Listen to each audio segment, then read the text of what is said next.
ito yung bago nating project na pinto. Ito yung ginawa ni Mang Benro. So, mayroon siyang simpleng design. Ginawa natin siya ng curve cut na pyesa dito. Tapos, meron tayong ginawang diamond pieces. Ayan. So, yan ang magiging design niya. So, pinapastahan na nga natin to. Simple lang pero kahit papano may dating din mga kaps. Ayan, lalo pagka nabarnisan to. Bali, order to sa atin ng isang client. Kikinisin na lang natin to and then i-deliver na natin. Sila na bahalang magbarnis. Basta maging maayos lang yung proseso nito ng pagbabarnis, maganda kalalabasan nito mga kaps. Ayan siya mga kaps. Bali, kabilaan yan. So pinapastahan na natin lahat ng imperfections ng kahoy, mga pinagpakuan. Tapos yung sa pinaglagyan ng dowels, ayan, para patag na patag siya pag nilihan natin mamaya mga kaps. So ayan siya mga kaps, back to back. Ito yung sa kabila. Ayan o. Alright, Jimmy Lina wood ang ginamit nating kahoy dyan mga kaps. Tsaka tuyo na siya. Kaya wala na tayong problema dyan mga kaps.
Sa part natin mga kaps, kung mapapansin nyo ay inahasa natin itong hole saw natin na gagamitin para sa pagbubutas ng ating panel door na ginawa.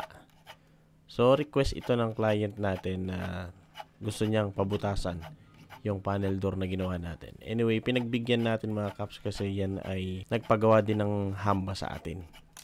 Pero hindi ko ina-advise sa mga client natin na nagpapagawa na butasan ang panel door lalo't kung yung hamba ay hindi naman din sa akin ipinagawa.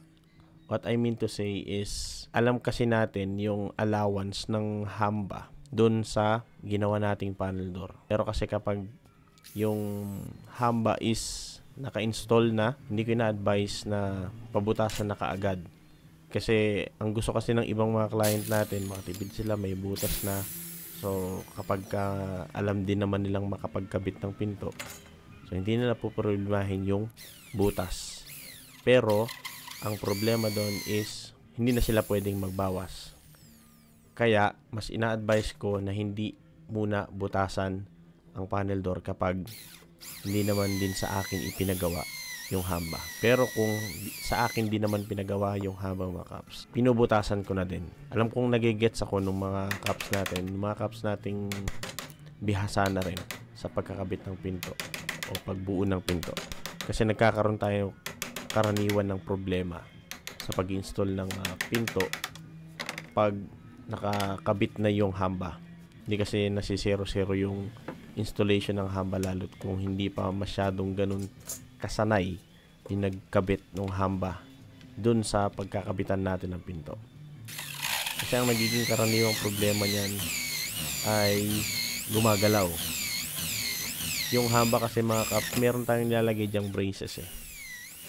As much as possible, pwede nga tatarin natin yan ng braces. Yung iba naman, nakalapat na kagad yung pinto bago ikabit dun sa semento or sa wall. Pero actually, meron tayong na witness na ganun mga kaps. Pwedeng ikabit yung pinto mismo kasama na yung hamba sabayan. Maaring hindi ka maniniwala mga kaps, pero talagang pwede siya. May diskarte lang na ginagawa. Sabay yung hamba, sabay yung pinto, nakabisagra na rin siya. Pagtigas nung halo, fix na yung pinto mo. Ang poproblemahin mo na lang na ikakabit ay yung mismong doorknob. So, yun ang diskarte mga kaps. Medyo tricky lang, pero pwede talaga siya mga kaps. At ito naman, as much as possible, kasi mas maganda yung lapat ng pinto kapag medyo sobra siya ng konti doon sa hamba. Lalo't kung naka-istila na yung hamba doon sa simento, nakapagpatigas na sila. Yan karaniwan ang ginagawa pag sa mga bagong basal na bahay. Kailangan patigasin muna yung hamba. Ngayon, kung iba naman yung pagkapapagawaan mo ng pinto, ang ginagawa natin dyan ay susukatan muna natin hamba. Kasi karaniwan, medyo may pagkakaiba yan mga kaps yung sukat ng pinto. Halimbawa, 80, standard natin 80 by 210 or 90 by 210, 1 meter by 210. Nagkakaroon tayo ng problema minsan. Halimbawa, ang sukat niya sa taas is 80, pagdating sa baba is 79. So, ang kukunin nating sukat dun mga kaps is 80 talaga. Then, ang gagawin natin is babawasan na lang natin siya upon installation mismo ng pinto dun sa site or dun sa hamba. Para mas maganda yung lapat niya, ay dun na natin siya babawasan, dun na natin siya kakabitan ng bisagra at ng doorknob. So, yun yung pinaka the best way mga kaps na pag-i-install ng pinto sa hamba. Pero yun nga, sabi ko nga, kapag dito rin naman gawa yung hamba sa akin mga kaps, yun. Pumapayag ako na butasan din yung pinto kasi isa yun sa paraan ng mga clients natin para mas makatipid sila. Pero actually, yung pagbubutas ng pinto ay dapat may charge yun mga kaps. Minsan, pinifree na natin, pero dapat talaga meron siyang extra fee pagka umorder sa atin ng pinto, then gusto nilang magkaroon ng butas para dun sa doorknob. Siyempre kasi binibili din natin yung hole saw at saka yung ating pangbutas sa lock ng doorknob. Anyway, nasa pag-uusap din naman ng client at natin na gumagawa ng pinto. Pero pwede din silang i-charge mga kaps ng extra fee para dun sa pagbubutas ng doorknob. So usually nagkakaroon kasi ng problema yung mga kaps pag pinabutasan nila at hindi parehas yung sukat ng hamba nila.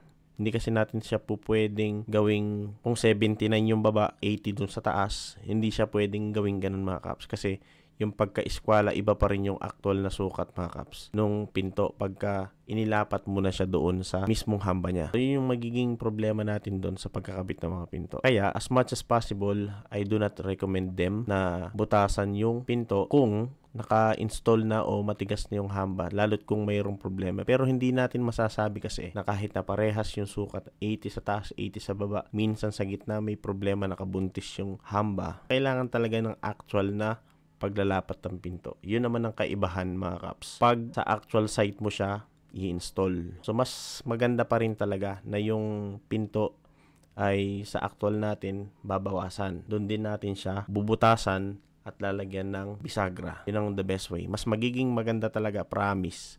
Magiging maganda yung lapat ng pinto pag sa mismong site mo na siya ilalapat. So mga kaps, baka magtaka kayo, mas minabuti ko na i-voice over na lang to kasi sobrang ingay ng background music sa kapitbahay. What? So ayan mga kaps, yung butas natin dito is karaniwan naman is 7/8 yung talim para dun sa lock. Dito naman sa butas na ng doorknob ay 2 1/8 at ang layo nito mula sa edge dito sa gilid at yung sentro niya is 2 3/8. Yun yung standard mga kaps na sukat kapag magbubutas tayo ng doorknob.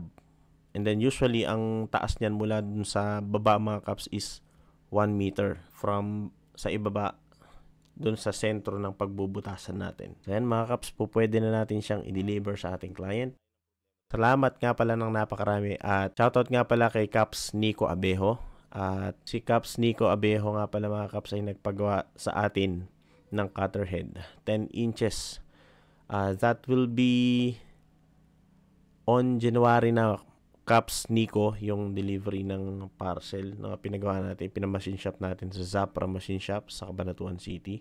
Yan ay 10 inches mga kaps. Ayan, sa mga interesado nga pala mga kaps na magpagawa, magpabuo ng cutter head, don't hesitate to message me or just comment down below para mapag-usapan natin. Matulungan kita na makabuo ka rin ng sarili mong jointer planer. Is 2 3/8. Yan, 2 3/8 or katumbas halos ng 6 cm. Yan. Tapos itong laki naman ng butas is 2 1/8. Ayan.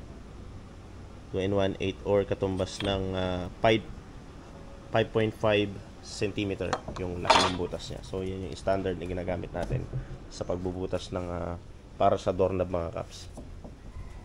Well yan mga kaps, pwede na natin itong i-deliver sa client natin sa Palayan City.